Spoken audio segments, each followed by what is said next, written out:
Okay, so this is relatively probably going to be a short video. I'll probably be able to stretch it out if I mention other stuff I need to bring up on this. But, AEW Double or Nothing 2022 was a super bloated show, and we know certain reasons why. Tony Khan came out and said his side, and then we got another report coming out saying that, the other reason is because he wanted to buy an extra hour of the show in order to let Martha have a chance to speak her heart out, considering. So the Owen Cup happened, the finals happened. Adam Cole and Britt Baker won, probably because they're a couple. Therefore that got on the pass. Even though I probably would have went a lot different route, but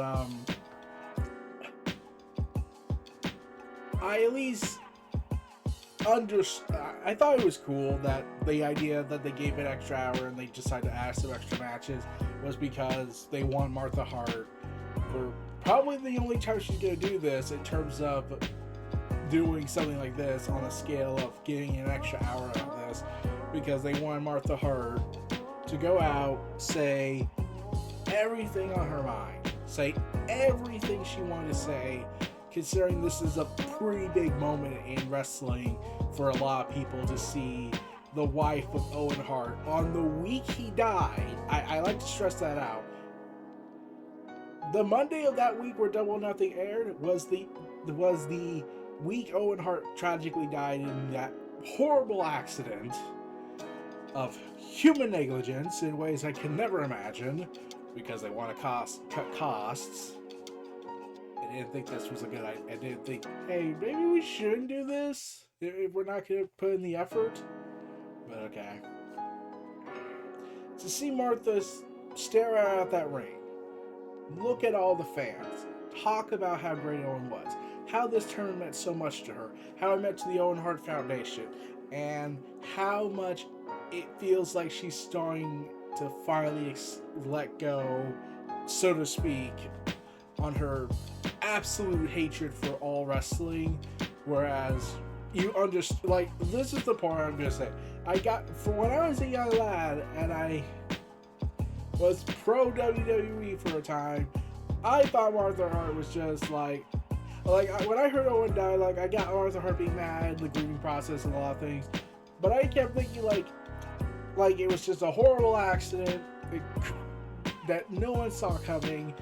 Only for years later, when I looked into it more, when I hear this debate about Owen Hart and Martha and WWE in the Hall of Fame.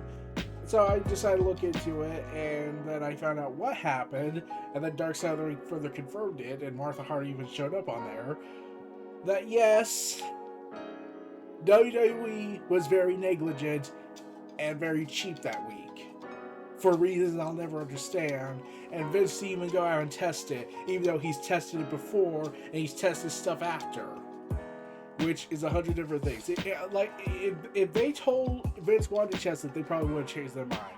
But if it's Owen, we don't care much about the blue blazer gimmick, just do it. So yeah, and then how they handled the death and how everything fell out from that. Tragic all around, messed up all around, and I really got why Martha did not want to have Owen be honored by the company that got him killed. So, yeah. But I felt like she should have censored herself completely away from wrestling. She could not deal with WWE. Fine, I'm perfectly fine with that. But AEW managed to make her open up more with the family relationship with wrestling. And I'll still say this: if they had gotten Bret Hart back and mend the fences between between him and Martha, considering all the stuff that happened between the Hart family in that regard, it would have been an even more beautiful moment to see. It's so surreal to see Martha over 20 years or so, to see these fans still love Owen Hart, to see Martha cry tears of joy, to be at a wrestling show watching it again for probably, if I would understand this, for the first time in over 20 years since she last saw a wrestling show, because probably it caused some issues for her. But the fact that AEW made her so welcome to show up and do this shows how much things have changed from then to now, and how much I do really wish more things could open up on that. And yeah, no, I'm not talking about the match, but I did want to say this. Martha got a big moment out of this. The Owen Hart Foundation got a big moment out of this. I'm sure Owen's looking on and wishing MJF was doing something crazy, like saying, I would like to thank nobody but myself for this. Like, I wouldn't be surprised if Adam thought about doing that, just to homage Owen Hart when he got his award. But the reason why I'm talking about so much about this is because that whole thing is one of the reasons why they added the extra hour. Because this is one of the matches that you could easily say was one of the extra matches they put in.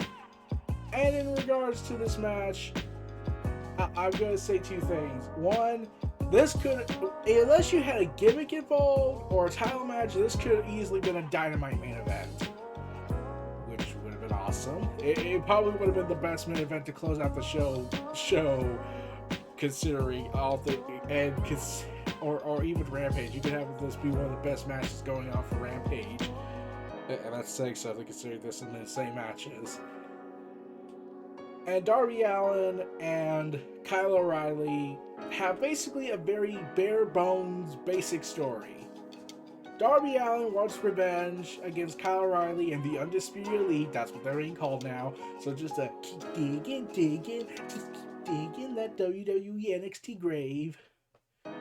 Darby wants to avenge his bro, his brooder in crime, Sting. And thus, he's going after the Undisputed Elite.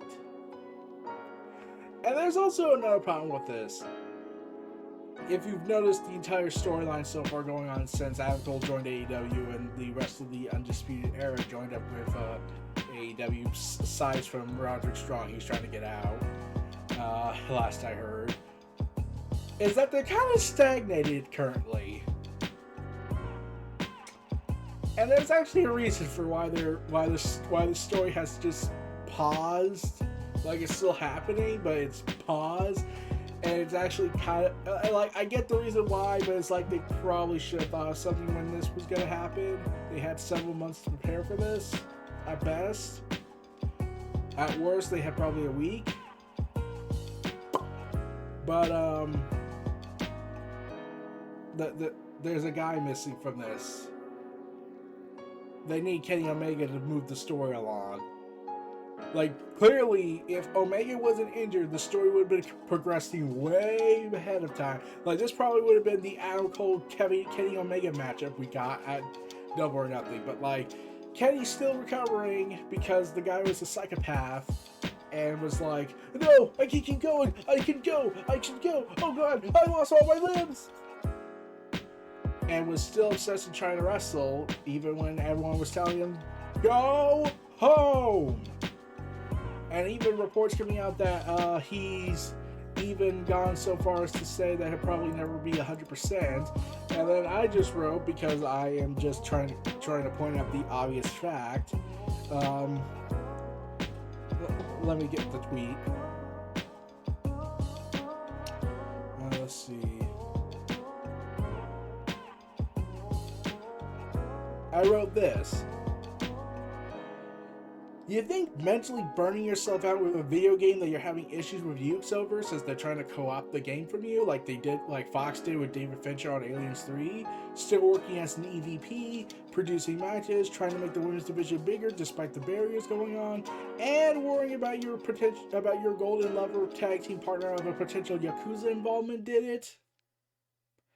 Because recovery also takes a lot of mental strength, and then I just say, Katie, I say this out of respect, go home and rest.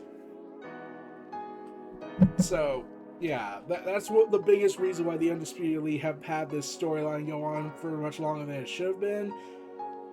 And it's a sad thing because I really want to see that continuation, but but sadly AEW's like, we can't do this story without Kenny Omega. Just like they came out and publicly admitted that they can't do the trios title that they obviously already have ready until Kenny Omega comes back. And it's like, this is one thing I was risky. Like, I kept thinking, like, don't do that, because it's basically telling you that Kenny Omega controls a good portion of AEW from the fact that he exists. It's like WWE and how they built everything around Roman Reigns. But enough about my 10-minute, 50-second tangent on this whole thing. Kyle O'Reilly and Darby Allin. It's a 9-minute match. It's a 9-minute, 50-second match. And let me be honest, it was a hell of a lot better than the Owen finals. And that's saying something. Oh god. And there was a botch here or there, but really the biggest moment for me for Kyle O'Reilly in AEW so far, and this is probably his best match to date in AEW, which is saying a lot. Probably his best singles match. You could probably go ahead and say the tag team matches differ. Kyle O'Reilly captures the smooth speed like a bullet Darby Allin midair through a suicide drop or a top rope Suicida, or whatever they call it. Darby is caught midair by Kyle O'Reilly and locked in a guillotine and is choked out outside the ring, and he had pretty much had the match won. And I'm like, now I kind of want Roman to see if he can capture someone mid-air. Like I saw this and I was like, and they say the wrestling side doesn't count. You have a basic story of vengeance involved, and then you do this moment to show the spectacle of it all. Like, that's an awesome moment. Let's put that on the highlight reel. Put that as a highlight reel feature for AEW on AEW's WWE. There was no way. Oh god, this is a sleeper match of the night for me. The very fact that I could honestly say without hesitation that this is a match that was going to be the Dark Horse match. Heck, imagine if this was for a title. It'd probably be probably in the top 5 for the TNT title. Like, that's saying a lot how much I love that moment and the match in general. It was just that damn good, and for such a short match too. Like I said, this is about 9 minutes and 45 to 50 seconds long, and you managed to do this and get it to where it could get. And oh man, this was a pretty filler-based matchup to put in here. This would have actually, I'm probably sure it would have gotten about 2 more minutes if it was on Dynamite, which is saying a lot. But, yeah, this was fun. This is a fun, basic match. They have a pretty basic story here, but they have a damn fun match on this. A freaking great highlight reel moment. And I love it. I'm hoping we get Darby Allin versus Kyle O'Reilly again down the road. We'll see. And then I thought about it as the night went on. I'll probably talk about that when I get to the tag team title 3-way match. I'll talk about that later. But there's kind of a subtle story thing they inadvertently caused. I'm pretty sure this was by accident completely, but it was an interesting moment when you thought about it for more than 5 minutes. And it was like, or this actually is helping Jungle Boy out in his story and what they could add for tension. But okay, we'll get to that when we can. But this was New Year Reality Entertainment, the WrestleVerse, presenting Kyle O'Reilly versus Darby Allin at Double or Nothing 2022, and the tangent I had at the beginning of all this. Feel free to like, comment, subscribe. Check out my content in the description below. Stay tuned for more. I'll see you next time. Peace out. You can. Have a good day, everybody, and peace out.